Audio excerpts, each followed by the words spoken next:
Good morning, guys, from the I-40. We're heading east out of Santa Rosa. Had a great night at that little Route 66 motel. It's a very eclectic experience. Yeah, totally a great deal as well. You know, it's only $55 with taxes for a room for the night, which is something that we're kind of having to do because we're used to traveling in the motorhome. So when we're like going between destinations, like right now, you know, we're going from California to Missouri, we don't pay for nights to camp. We just pull in at truck stops or Walmarts or, you know, all the other options.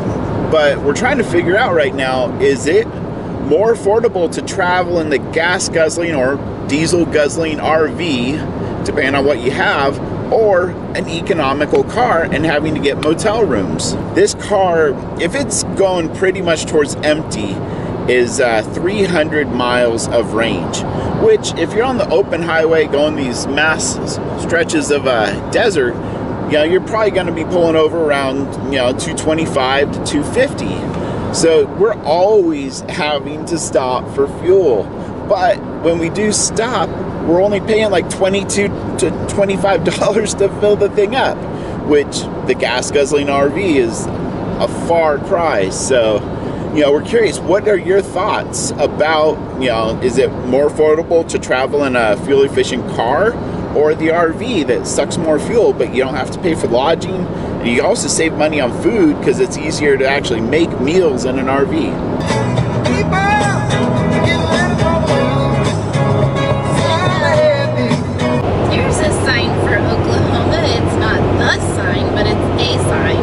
That way you know I really mean it. We made it to Oklahoma.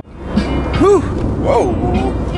Okay, I said I'm ready to relieve Beck and she took the first exit. I just spent 3 hours on the phone with Adobe trying to get a problem with Premiere Pro worked out. Hey, hon, can you turn that down, please? Thanks. So you may have noticed, it took me a video or two to notice, but there's like a pop when I do cuts on clips. And it's been driving me crazy, and I've been having to transition it out instead of just it not making this pop noise. They said they have to move it over to their advanced team to figure out what's going on, but it's happened on like the Alpha clips, the GoPro clips, and it's just weird. But literally like 6 hours over the past week have been spent on the phone with Adobe. So yeah, I guess that kind of comes with the trade.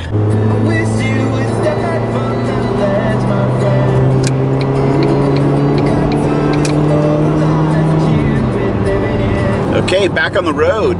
Beck's turn to get some work done. Looks like we're gonna try to shoot for Tulsa, Oklahoma tonight, and definitely just moving right through the climates, you know, from the San Diego weather to the Phoenix weather, and then the Santa Rosa is like 20 degrees this morning. Now we're getting into, you know, that kind of Great Plains, Midwest feel.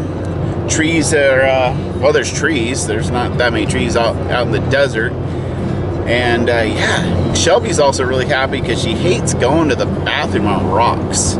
So we now have grass and dirt again. The thunder rolls and the lightning strikes.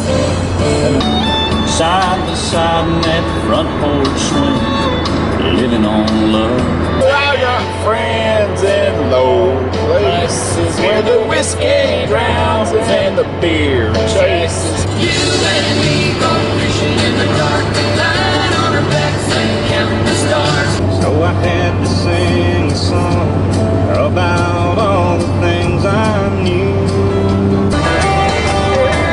In 2 miles, use the right 2 lanes to take the I-44 east, Oklahoma 66 east exit toward Joplin.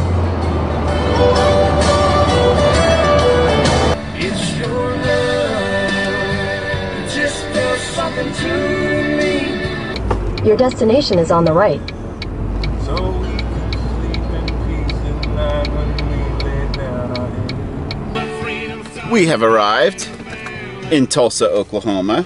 Time to get checked into our hotel and gonna meet some friends for dinner. Hi. Hi.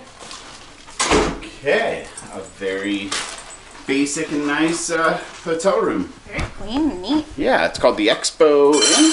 Uh-huh. Nice. Nothing like a quick turn and burn. Okay, the time zone changed when we hit Texas, but my phone didn't bother to change until we hit the parking lot. Are you guys okay being on camera? You didn't mention that. All right, guys, this video is a wrap. Thanks for riding with us today. It wasn't like a super eventful day on the road, which I'd rather take that than an overly eventful day. But we got to finally hook up with Cory, Kristen, and Chell. And okay, so these guys, they live like, what, 4 hours from where we lived in Eagle River? I saw you one time in Anchorage. One time. You came to our town and like slept in the dirt parking lot. I did. I slept. I slept in a car, and I just, you know, it was like Alaska. That's all it is. But anyway, so it's fun to finally see you guys all the way in Tulsa, only like 8,000 miles away. We have a guest room, you know.